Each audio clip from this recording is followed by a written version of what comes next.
Welcome to Livingston, our podcast where we invite local businesses, people, and organizations to talk about what they are giving to our community. As real estate professionals with the Putkela Group, we bring valuable insight into the local market and community every week. Thanks for listening, and welcome to Livingston.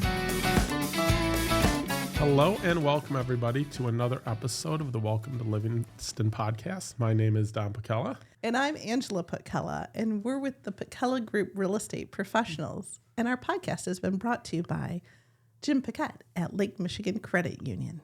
Yes, and we are so excited about today's episode. Today is really special. Yes. Yeah. Very often we end up having a lot of the small businesses in the county, sometimes events, sometimes causes with the nonprofit. But today's special because this is kind of a community spotlight. This is somebody who's very special in our community, very recognized. She's doing some fantastic things. And even though she doesn't have a business, she's still somebody that we thought we should sit down with. Yes. Yeah, so today we have with us Sharyn Tormanen. Let me make sure I get that right. So thank you so much for coming in today. Thank you for having me. Great. And this kind of started, we ran into Dan Zeppa at a one of the cheer tournaments that we were in for our daughter. And he's also a fellow photographer there. And we've known Dan for many, many years back in the Cub Scout days and whatnot. And he said, I know who you need to have on your podcast. And I'm like, oh my gosh, I'm so excited. He said, you should have Sharyn because she is doing all these fantastic things. And I said, oh my gosh, she is. That's a really great suggestion. So from there, I reached out to you and you were kind enough to come and join us. Yes. Thank you. Yes. Dan and I have worked together taking pictures for quite a few years now. And I'm surprised he hasn't been here himself. so well, a lot. We might need to get him on here at some point. Yeah. But we did want to talk to you about the photography. Okay. We see you at so many events in Howell, and you're always, you seem to be everywhere. So, wanted to sit down and kind of chat with you about how that got started and what it is, some of the things you're involved in. I do. I try to I like the goal of getting to as many well-rounded activities as I can. I think there should be a spotlight on everybody. So even the clubs and the activities that are hardly seen, it's fun if I can get an invite to those and find out when those are happening and get those kids to get a little shine on them and do that. So I do try to make it to everything. Some of the sports that are harder to get to are the ones that start at 3 o'clock because I work till 4. So bowling is tricky to get to, and border cross is cold. So I have been there, but it's still dark when they start and those type of things. But yeah. Great. And your photos are wonderful. Oh, We've certainly seen them. And as a parent, we can't always be everywhere. And to be able to see just frequently action shots you get and just you're wildly talented. Like, how long have you been doing photography? I've been taking pictures, honestly, since I was little, so I would say 7 or 8 years old. So I'm all self-taught. I've learned a lot over the years. When I was younger, I would take a picture of the neighborhood kids and activities around town. I was part of yearbook in high school. I used to take pictures there. My passion is just capturing what's happening. I did weddings and every once in a while do senior photos, but I prefer to do what's happening and capture moments. I love when I can catch those interactions between people. I feel like Dan and I will talk about this a lot because he does a little bit of burst shooting, so he can make sure, but he shoots for a different reason than I do. He'll shoot for the newspaper. He also supports yearbook. But I'm doing it for the kids and kind of like a hobby for myself. But I like watching people and kind of seeing if I can catch that moment coming and seeing that interaction between people when they connect and seeing if I can capture that. As far as athletics, I honestly didn't start shooting athletics until COVID. I had to a little bit beg to be allowed into the events. The yearbook photographers weren't allowed in at that time.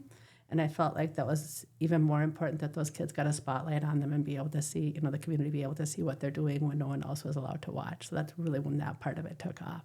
That makes sense, though. And then I learned a lot about sports. There's still some sports where I really honestly don't know the rules at all. But I kind of have an idea what's going to happen. And I just watch that passing of the ball or, the game and kind of see what's going to happen. So Right. take that. Yeah, well, and it's so nice to see, on social media and to just see the photos and to give some of those lesser known sports a shout out. Yeah. Because you always see basketball and you see football and you see some of those ones but it is really nice that the kids feel seen. Yeah. And they feel important, and they're like, "Oh, look at this," Yeah, and even the connections that I made from that is tremendous. I say the reward is mine. That what I've gotten back from that is even going to the plays, and I've done some of the lesser ones where that less seen, not lesser but less seen ones are like the esports. They called me up one day and said, "Hey, can you come to our competition?" And, being able to spotlight them and let kids know that happens. And sometimes it's an event where people are seeing my pictures on Instagram and not even realizing that was a club or whatever. So it's kind of giving a little bit more popularity to that and a little bit more known. So, yeah. Yeah, Right. so you're giving them a platform. Yes, in a way, yeah, you yeah. know. So It is amazing how much Howell High has going on. a lot. And of there's an opportunities. activity for everybody. Yeah. But you're right, a lot of times there's these events going on or activities going on that a kid that may want to be involved in it has no idea it's happening. Right.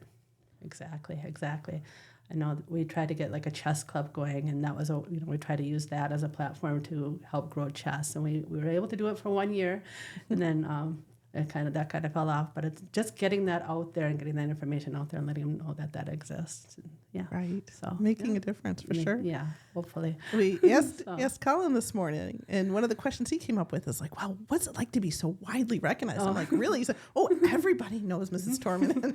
Like, she's a big deal around the school." It's funny because I talked to my husband, and we live in town, so we go walking a lot, and he's realized that we don't often walk where someone doesn't say Mrs. T, so it is the hard part. And I've told the parents this. I said, I'm blessed to know the students, and I put out a poll once to ask, because there was one time, I tagged them on Instagram and tagged their name when I post their picture, and it's really helped with getting to associate the name and the face.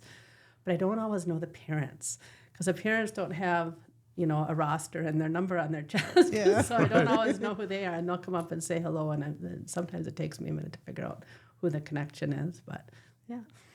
So I do know those. But you're doing such great work, and that I just feel like, especially those photos, they're not the posed ones. They're definitely the authentic. You catch the emotion in the photo. It's so beautiful.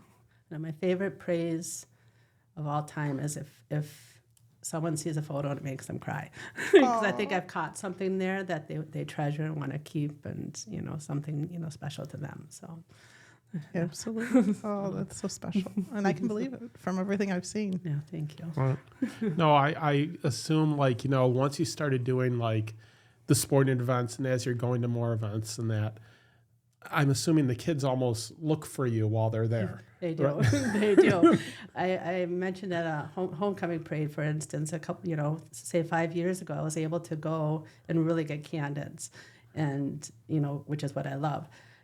Enter the last 2 years, and they see me, and they're posing now. Yeah. So I'm like, I a little bit missed that invisibility where I could take pictures without them knowing, but it's all been fantastic. So, Yeah. yeah. What are your favorite, other than kind of those authentic moments? What are your favorite things to photograph? My favorite things to photograph, I always say, and the kids know this, is I love shooting wrestling. And the reason for that is because I can shoot all horizontal. I'm not tilting my wrist, constantly. The lighting's fantastic, and you have a lot of different movement and muscles and different things that just make that fantastic. So as far as an athletic event, that's been my favorite to shoot. They all have their own elements that make them, awesome. Yeah. So they all have different elements, but I enjoy shooting, performing arts, because those are only a few times a year. So those kids, I often only get a couple times a year. So I love that. Yeah. I love shooting the plays and the musicals. It's because of the challenge, because I only get to see that once. So I get to go to the dress rehearsal, but I only see it one time. So I will often ask the kids before it begins, I'm like, okay, what moments am I looking for? Hoping that'll put me in the right place at the right time when that moment comes up, and it's still hard. And the lighting's changing constantly. So you got the lights going up and down and you're changing your settings, and it's a challenge. So I enjoy it for that, but then I often miss a few shots because of that too. But the kids, they don't know what I miss. Right. So. But especially because as a parent of a child in performing arts, any of the plays or musicals, you're not supposed to take photos or anything. Correct. So that's really only do it during that dress rehearsal. Yes, because of copyright. Exactly. Yeah. So it's really nice that that you do that, and so that way there are those photos out there for the parent that can't have photos of them actually on the stage. And it's right with the performing arts. They put months into work. Yes. And you get to see they do 3 performances or they do 4 performances depending on what it is. Right. Exactly. Today's episode of the Welcome to Livingston podcast is brought to you by our valued sponsor, Jim Paquette with Lake Michigan Credit Union. He is a trusted mortgage lender who has lived and worked in our community for many years. Jim Paquette is dedicated to helping our neighbors achieve their homeownership dreams and is proud to support the local businesses that make our area special. Now let's dive back into the stories of the incredible entrepreneurs we are featuring today. The other thing I don't know if Zeppa told you is we have an agreement. He taught me a lot about athletics because I didn't know much. Each sport has its own set of rules, even for photographers, because photographers can take a penalty for the team. Really? So you really have to be careful of where you're stepping and where you're going, because we can get the team in trouble or whatever. So he really coached me along through that. But we also have an agreement because like football or basketball, those players come in really fast. So we have this agreement: if either one of us gets taken out by a player, the other one has to take pictures of it and document the moment. so every year we go out to for lunch, before the seasons begin, and we establish this agreement. We say, "Yep, another year." Oh my goodness! But that's nice that the community has both of you guys. For these school events. There's been many times where we have the same play or the same setup from opposite angles, right? So it's kind of fun to see it from both sides. So you don't think about that part of it because sometimes I'll be watching college basketball or the NBA or football, and you'll see a photographer taken out on the sidelines. There's been a few close calls. Oh goodness! All the things that you never have to, you don't think of. Right. Behind things, yes, that it would be potentially dangerous. Yeah, you learn to really keep an eye on things. Right. Really be watching. They are closer than they appear. Yes. Wow, that's true. Oh, honest to goodness. So the interactions with the students' parents. So slowly but surely, you're starting to get to know some of those then, or getting to know them. And like I started, I worked at Southeast, so I started there in 2012. And that was when my youngest went to kindergarten. So I began doing the elementary yearbook back then. So right away you're establishing at Southeast I knew the name of every single student in that school, and I knew what teacher they had. And watching them, now those are kids that are in the high school. Some of them are graduated already, but this next few years especially, I know all those kids that were at Southeast and Three Fires. Some of them I can still recognize when they get up to the high school. Some of them I don't recognize until I take their photo. I'm like, oh wait, I recognize these eyes, or whatever picture I took back in elementary. So but making those connections with those parents and getting to know them, definitely a lot through the years. I think when I switched over from the elementary to the high school this year, even I was amazed at how many students I actually really do know. So I knew a lot, but I think it really came to the forefront when I moved over to the high school, how many I really do know. It makes sense. You didn't realize. You thought they'd be more strangers. So it's been a lot of fun. Like according to Colin, everybody knows you. So those are neat things. Which is amazing with such a big high school. I think a lot of people don't realize just how many students are at that high school. Right. Yeah, it's a busy place. It is a very busy place. Yes. And it's been fun for you now that you're working at the high school? It's been a lot of fun. I really enjoyed the elementary for all the years that I was there. And it was just time for a change and something different. And it just made a lot of things in my life a little bit simpler, being over on that side of town and working at that level and being able to go straight from my office down to, say the K5 and photography. I did black boxes the other week, and usually I would take a half day off at elementary to get over there. Now I can just, be off work and head on down to the K5 and take pictures. So, nice. Yes, Wow. those are very special too. Yeah. So many different activities. There is no Yeah. the black boxes. For those that don't know, the black boxes are student-run performances that they do through the high school.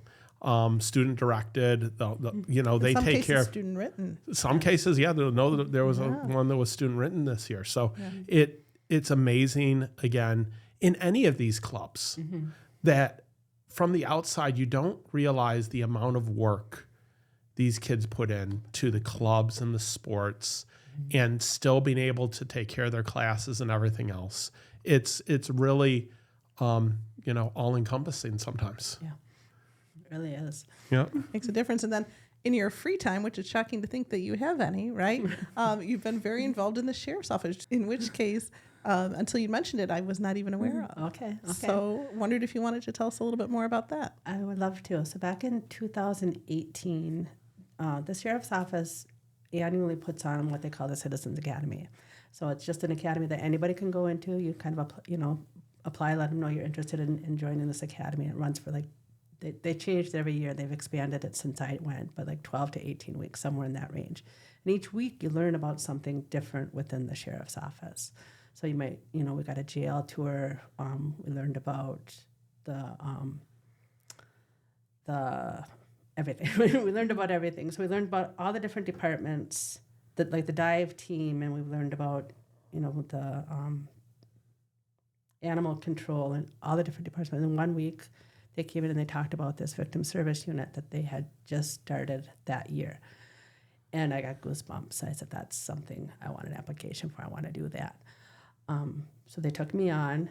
And when you become involved in that, there's an extensive 3-day training. So I had my training up in Petoskey. And after I was trained, we had this pandemic. It kind of set us on the back burner for a little bit. But once that started, we were called to service. So what I do is I'm on call. I'm the lead advocate and the co-coordinator for the Livingston County unit. And I'm on call 24/7, 365. So any calls in the county where they want our support, the call comes to me, and I either go myself or I delegate part of my team. There's supposed to be 2 of us at every call, but we could use a couple more people on our team, so we're a little bit short there. But we try to always get 2 of us. So what we do is, and I always call it, we help that transition into grief. So when there's a death in the community where they feel like they need a little extra assistance, we go in and we help the family with those steps. And us being there helps the law enforcement or the deputies on scene to be able to do their job, and for us to be with the family so they can go ahead and do their investigation or their reports and the other factors that might take place there while we're helping the family with choosing a funeral home or resources or calling family for them or anything else that might need to be done. We're doing those things. So Yeah, which I So- don't even think of Right, when somebody is in crisis. They need people to help them, and at least you have the skills to be able to do that. Yeah, so a couple of people on our team have joined specifically because they wish that they had our unit was available to them when they lost somebody. So it is meaningful. It does mean a lot. So it's been something that's offered out there.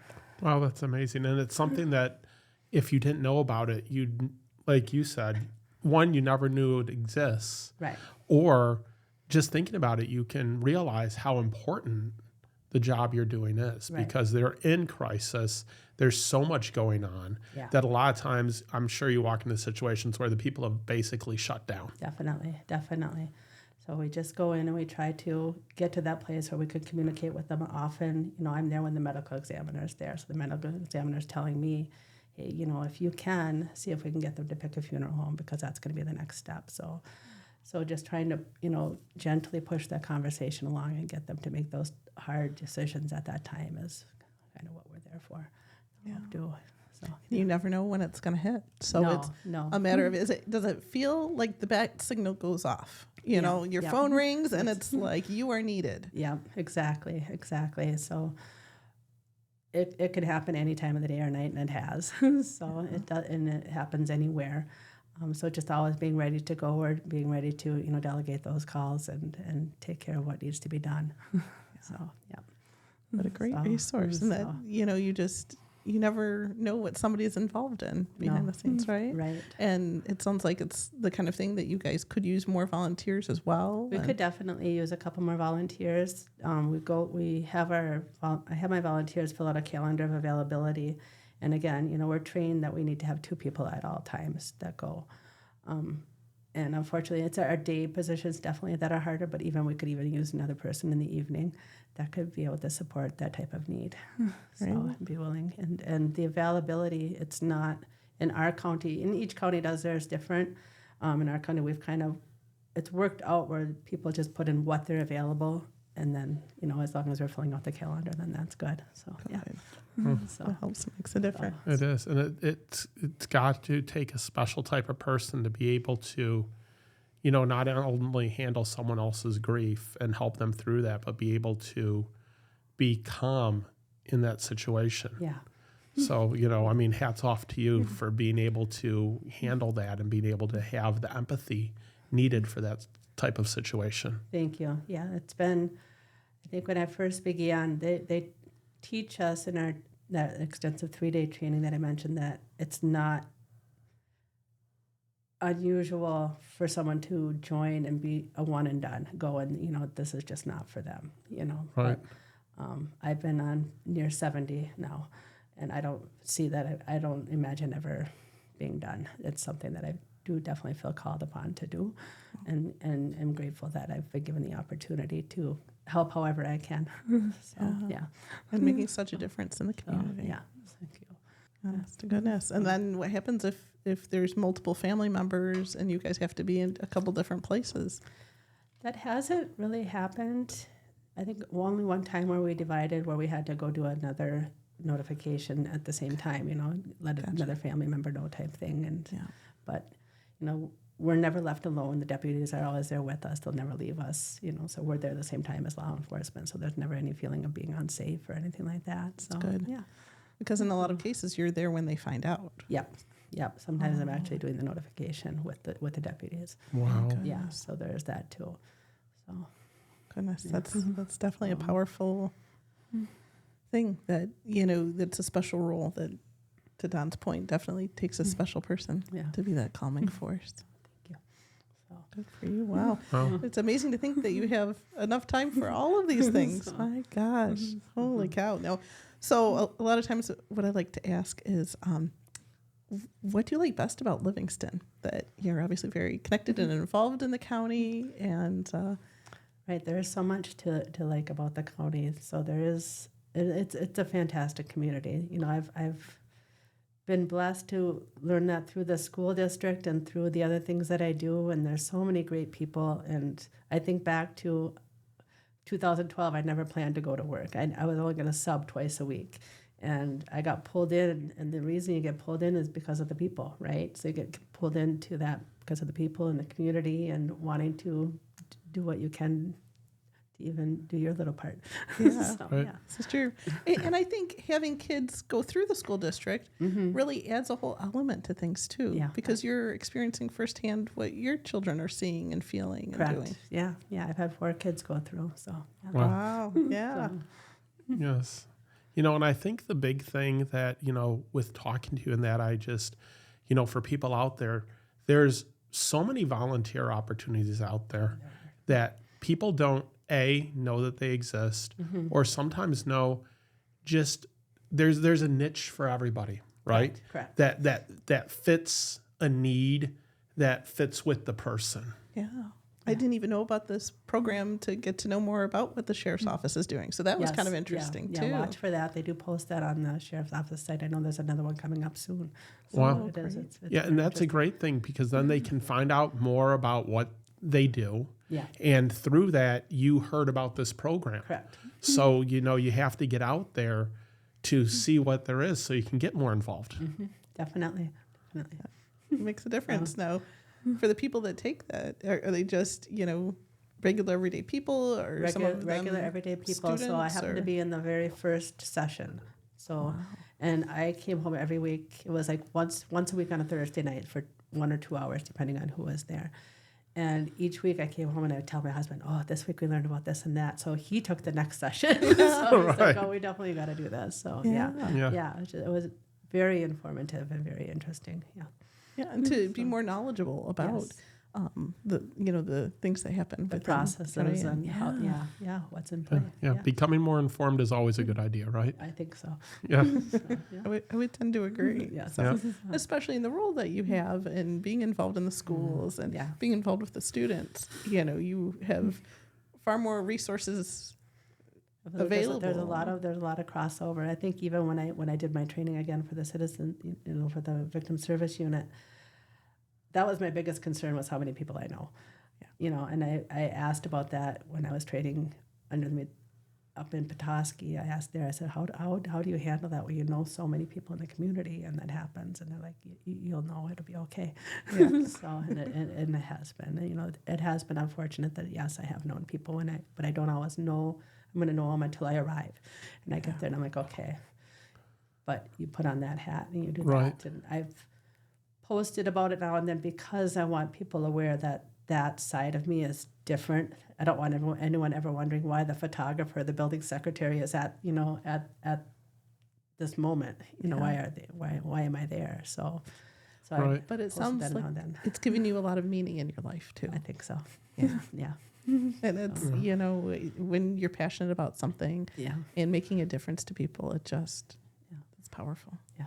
Yep. Yeah. Wonderful. Yeah. So how do you find time for everything you do? I'm not sure. Do you not sleep very much? No, I've gotten better. I tell the kids, I used to post, like when I used to do my pictures, I used to post them as soon as I got home. So I used to go home, go through the pictures and post. Oh. And I've stopped doing that. So I've had to let that go, and I kind of do that more on the weekends now because I have to go to bed at 10 o'clock. That's my bedtime because I might get called at 11 or 12 or 2 in the morning.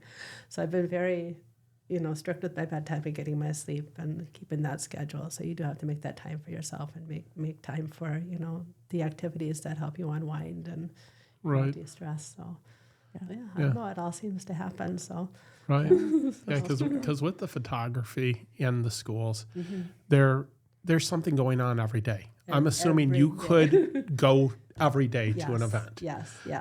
So even right now, I think, and I do support the yearbook. That's where most of my pictures go, is to, you see what you see on Instagram, but then I'm supporting yearbook.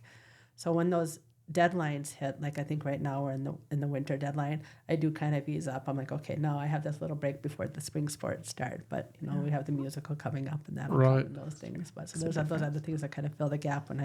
If I go too long, I actually do get a little bit like, oh, I want to go photograph something. So, there you go. And it sounds like for the most part, people have access to them on the socials and whatnot. And for like once in a blue moon, if there's one particular shot that really, really there's a story behind it. Yeah, then someone may be able to reach out to you in that case for special situations, right? Yeah, so I've put that out there now and then. I don't know that it's always seen, but I post them on Instagram, and I always say that they're available if you want the full size or the on watermarked version. I'll start getting a lot of emails the closer we get to graduation, but I can't keep up with all those. So I do say, if you want those, send me an email. It helps if it's still in the season because they're easier for me to access. But I say, in exchange for a cup of coffee or for a little donation, because that's the fairest way to keep it for me, for my time, but also, for anyone else that might be out there taking pictures, that, are doing it for income or anything like else. That's the best way to keep that fair. Right. and good for you, because it's nice to respect those people and those boundaries. Definitely. So, that makes a big difference. So how can people find out more about these beautiful photos that you're taking, or if they have any questions for you or anything? Any questions, you could always message me through my Howell Tormanen Instagram. That's always a good way to find out, or email me. I have a school email or my personal anyway. I'm accessible. Like you said, people know where I'm at. So so I feel like I'm not too hard to find to contact. So. Yep. And, the parents that see the pictures there, ask their kids, because their kids know you. Exactly. I think I mentioned that, too. I do have 2 Instagrams, so I have the one where I post all the athletics, but I also have my personal one. And I was finding at first that a lot of parents were tuning into that. tuning into my personal one, which was private. So I finally opened that up because it helped to waylay a little bit of that confusion. Like, well, where is she posting those photos? so Makes yeah, a we difference. do those. That's right. I just remembered that you were on the trip that Colin went to Europe. Yes, yeah, that was so It's a couple great. years ago now, That was but a couple years ago. That was fabulous. That was a fabulous trip. yeah, it's so special that Howell has those offerings. Well, for no, their they've students. really jumped into the deep end on taking these trips and having Yes. the clubs do the different things. Yes, So, and that's just a wonderful resource a lot of opportunities for people. Yeah. How fun that you got to photograph the kids in these places. Oh, and it was so fun to even just to get to know them all just a little bit, a little bit more underneath, with that type of atmosphere and not in the school and not in the sports. And, I see them when they're playing ball or different things, but just to be on the bus with them for that many hours and on the plane, it was really a lot of fun. Yeah, and I know at least for So Colin, that's it's- really when he got much closer with you. Definitely. So it was Yeah. many hours we had together. Yeah. So. But the Howell school community, I know, appreciates you greatly, values you, and I'm sure that while Dan was the one that suggested it, I think others definitely would have to agree that it's great to get to know you a little bit better here and some of the things that you're doing and just the difference that you're making in the community. Thank you so much. Oh, thank you so much for coming today. Thanks for joining us. Yeah. And And welcome to Livingston.